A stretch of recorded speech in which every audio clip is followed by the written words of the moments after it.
చాలా దిగ్భ్రాంతికి గురి చేసింది. నన్ను ఆదరిస్తున్న తెలుగు కుటుంబ సభ్యులకు మళ్ళీ చెప్తున్నా, మీ మంగ్లీ ఎలాంటి తప్పు చేయలేదు. ఈ కేసుకు నాకు ఎలాంటి సంబంధము లేదు. అబద్ధాన్ని అబద్ధమని చెప్పి ఇంత గొంతు చింపుకొని చెప్తున్నా కూడా నాపై బురద చల్లడము ఆగడమే లేదు. అందుకే ప్రతి చేతిలో ఉన్న మొబైల్ కు రిమోట్ కు నా మొర చెప్పుకుంటున్నాను. చట్టాన్ని గౌరవించే పౌరురాలిగా బాధితులకు న్యాయం జరిగేందుకు దర్యాప్తు అధికారులకు సహకరించేందుకు నేను సిద్ధంగా ఉన్నానని మీకు విజ్ఞప్తి చేసుకుంటున్నాను. మంగ్లీ ఎలాంటి తప్పు చేయలేదు, చేయదు కూడా. ఈ మైక్రో ఫైనాన్స్ కేసు చీటింగ్ కంపెనీకి డబ్బులు వసూలు చేసిన వివాదంలో నాకు ఎలాంటి సంబంధం కూడా లేదు. మధునాయక్ ను మా కమ్యూనిటీ ప్రోగ్రామ్ లో భాగంగా నన్ను నా తమ్ముడు శివాను కలిసిన మాట వాస్తవమే. కానీ అతను చేసే వ్యాపార వ్యవహారాలు, అతని వ్యక్తిగత జీవితానికి సంబంధించినటువంటి సమాచారంపై నాకు ఎలాంటి అవగాహన లేదు. ఈ కేసు విషయం నా దృష్టికి వచ్చిన వెంటనే నేనే స్వయంగా వెళ్లి అడ్వకేట్ సుబ్బారావుతో పాటు రమావత్ మధుపై పోలీసులకు ఫిర్యాదు చేసిన. తప్పు చేసిన రమావత్ మధు అండ్ గ్యాంగ్ పై ఖచ్చితంగా చర్యలు తీసుకోవాల్సిందే. బాధితులకు న్యాయం చేయాల్సిందే. ఈ కేసులో మోసగాళ్లను, బాధితుల అంశాలను పక్కన పెట్టి నాపై, నా కుటుంబ సభ్యులపై దుష్ప్రచారం చేసేందుకు కొందరు వ్యక్తులు కావాలని హేమకాంత్ రెడ్డి, సుబ్బు అడ్వకేటు, మధునాయక్ ఈ కేసులో మోసగాళ్లను, బాధితుల అంశాలను పక్కన పెట్టి నాపై, నా కుటుంబ సభ్యులపై దుష్ప్రచారం చేసేందుకు కొందరు వ్యక్తులు కావాలని ఈ వివాదంలోకి నన్ను లాగుతున్నారు. నిజానికి ఈ మైక్రో ఫైనాన్స్ అనే వ్యవహారంలో నష్టపోయింది బాధితులతో పాటు నేను కూడా ఒక బాధితురాలనే. వాళ్ళు అమాయకులు డబ్బులు పోగొట్టుకున్నారు, నేను పేరుని నష్టపోయాను. ఈ వివాదం తెరపైకి వచ్చినప్పటి నుండి ప్రతి క్షణం నా కుటుంబ సభ్యులు, నేను చేయని తప్పుకు బద్నామయ్యి మానసిక క్షోభకు గురి అవుతున్నాం. సో దయచేసి ఆలోచించండి అందరూ కూడా, ప్రజలారా. చాలా రోజుల నుంచి నేను కూడా దీని గురించి చూస్తున్నాను, కానీ ఎందుకు లేని స్పందించలేదు. కాకపోతే ఈరోజు మన సంపత్ నాయక్ గారు కానివ్వండి, అశోక్ రాథోడ్ అన్న వాళ్ళు కానివ్వండి, వీళ్ళు what ever happened in the ground level దాన్ని జనాల ముందు తీసుకొని వచ్చారు కాబట్టి నేను మాట్లాడాల్సి వస్తుంది. అయితే నేను ముందుగా బాధితుల కంటే ముందుగా నేను నా గిరిజన బిడ్డల గురించి మాట్లాడదాం అనుకుంటున్నాను. ఎవరైతే ఇప్పుడు గిరిజన అనే పేరు పెట్టుకొని ఆర్గనైజేషన్స్ పెట్టుకొని ఈ కాంగ్రెస్ పార్టీ వేసే కుక్క బిస్కెట్లు వేస్తుంటది కదా, డబ్బులు, చిల్లర డబ్బులు, వాటికి లోబడి ఈరోజు మన గిరిజన బిడ్డలు చనిపోతుంటే వాళ్ళ పక్షాన నిలబడకుండా ఎవరో మంగ్లీ పక్షాన నిలబడ్డారు కదా. నేను వాళ్ళకి చెప్తున్నా, మీకు సిగ్గు శరం ఏదైనా ఉందా? మనిషికి మానవత్వం అనేది ఏదైనా ఉందా? ఈ రోజు మీకు మంగ్లీ మాత్రమే కనిపిస్తుందా? మీకు చనిపోయిన వాళ్ళు కనిపించట్లేదా? ఈ రోజు జీవో 29 వల్ల చాలా మంది మా గిరిజన బిడ్డలు, మన గిరిజన బిడ్డలు అందరూ ప్రిలిమ్స్ రాకుండా రిస్ట్రిక్ట్ అయిపోయినప్పుడు అప్పుడు ఎక్కడ పోయారండి మీరు అందరూ? మొన్న అదేదో హాస్పిటల్ అన్నా, ఉస్మానియా హాస్పిటల్లో ఒక గిరిజన బిడ్డ చనిపోతే ఇప్పటి వరకు ఒక్కడు స్టేటస్ పెట్టలేదు. మరి వీళ్ళందరూ గిరిజనులు కాదా?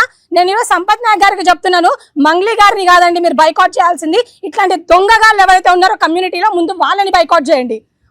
వాళ్ళకు ఉండే అర్హతే లేదు. ఈరోజు ఒక చిన్న ఎగ్జాంపుల్ చెప్తాను. ఈ రోజు వీళ్ళకు మంగ్లీ మాత్రమే కనిపించిందా? మంగ్లీ గారేసే డబ్బులు మాత్రమే వీళ్ళకి కనిపిస్తున్నాయా? ఈ రోజు మా దాంట్లో, మా కమ్యూనిటీలో చాలా హయ్యర్ పొజిషన్ లో ఉండే వాళ్ళు కూడా ఉన్నారు. ఎగ్జాంపుల్ జీవన్ లాల్ లావడియా గారు, ఆయన మీద ఒక అలిగేషన్ వచ్చింది. అలిగేషన్ వచ్చినప్పుడు హిస్ నాట్ ప్రూవెన్ అన్న గిల్టీ ప్రూవ్ అవ్వక ముందే ఆయన మీద అలిగేషన్స్ వచ్చినా కూడా ఆయన గురించి ఒక్కరు కూడా మాట్లాడలేదు. అప్పుడు ఎక్కడ వేరు మీరంతా? అప్పుడు ఏ కమ్యూనిటీ మీరంతా? అప్పుడు రెడ్డిలో జాయిన్ అయ్యారా, లేకపోతే మాదిగోళ్ళలో జాయిన్ అయ్యారా, లేకపోతే ఇంకే కమ్యూనిటీలో జాయిన్ అయ్యారు మీరు అప్పుడు ఎందుకు మాట్లాడలేదు? ఈ రోజు వరకు సుప్రీంకోర్టు అనేది కన్ఫర్మ్ చెయ్యలేదు ఏమని, దెర్ ఇస్ అ లో rate of conviction by the CBI and by the ED. ఇది సుప్రీంకోర్టే కన్ఫర్మ్ చేసింది. సో నేను ఇది కూడా మీకు చెప్పాలనుకుంటున్నాను. అండ్ మోర్ ఓవర్ నేను మంగ్లీ గారి గురించి కొన్ని విషయాలు చెప్తాను. ఇట్ వాస్ ట్రూ, ఇందాక అక్క నాకు ఫోన్ చేశారు ఆన్ 25th మార్చ్ రోజు ఒక స్టేటస్ పెట్టుకుంటే దానికి నేను రెస్పాండ్ అయినప్పుడు she called me, she spoke with me for almost 32 minutes మాట్లాడిన మంగ్లీ అక్క గురించి. అప్పుడు నేను అయ్యో పాపం నా గిరిజన బిడ్డే అని అనుకున్నాను.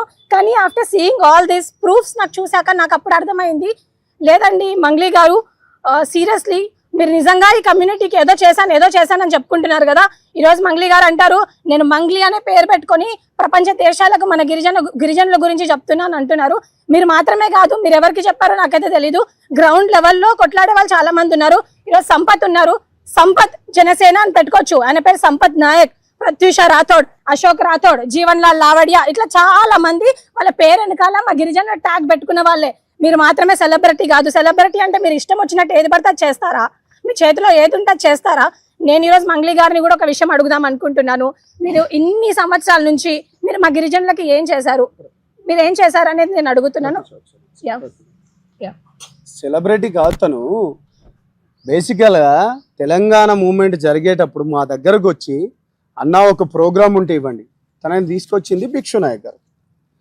అన్న ఒక ప్రోగ్రామ్ ఉంటే ఇవ్వండి, ఒక ధూమ్ధామ్ ఉంటే ఇవ్వండి, ఒక పాటలు పాడుకుంటే మాకు ఇవ్వండి అన్న, మాకు ఉపయోగపడతా అనుకుంటున్నామే. She's not celebrity. సెలబ్రిటీ దేనికి సెలబ్రిటీ, ఎందుకు సెలబ్రిటీ? సెలబ్రిటీ పేరు చెప్పుకొని నువ్వు ఎవరిని ఉద్ధరించాలనుకుంటున్నావు? నిన్ను నువ్వు కాపాడుకున్నావు కమ్యూనిటీ పేరు చెప్పుకొని. ఇంకోసారి నీకు ఆ అర్హత లేదు. నువ్వు ప్రెస్ మీట్లో కూడా మాట్లాడేటప్పుడు ఆ గమండు మాటలేంది, తగ్గించుకోండి అవి ప్లీజ్. ఈ రోజు మంగ్లీ అక్క అంటారు నేను ఒక సెలబ్రిటీని, సో అందుకే నేను మీడియా ముందుకు రావట్లేదు, కాబట్టి మీరు ప్రెస్ మీట్ పెట్టి మాట్లాడండి అని అంటున్నారు. నేను మంగ్లీ అక్కకు ఒక చిన్న విషయం చెప్దాం అనుకుంటున్నా, చిన్న సజెషన్ అక్క. మీతో కోట్ల డబ్బులు ఉన్నాయి కాబట్టి అద్దం మీద కూలీలు 500 ఇస్తే వస్తారు, వాళ్ళని పెట్టుకొని ప్రెస్ మీట్ చేసుకోండి. మాలాంటి వాళ్ళు నిజంగానే అన్యాయానికి మేము ఎప్పుడు వత్తాసు పలకము, మేము ఎప్పుడు బాధితుల పక్షాన నిలబడతాము. అండ్ ఈరోజు ప్రెస్ మీట్ పెట్టి మాట్లాడే కొంతమంది గిరిజన నాయకులు ఉన్నారు, సోకాల్డ్ గిరిజనులు అని చెప్పుకునే నాయకులు ఉన్నారు. అండ్ వాడు ఎవడో మోతిలాల్ అంట, నాకైతే నిజంగా వాడి గురించి ఇప్పటివరకు తెలియదు.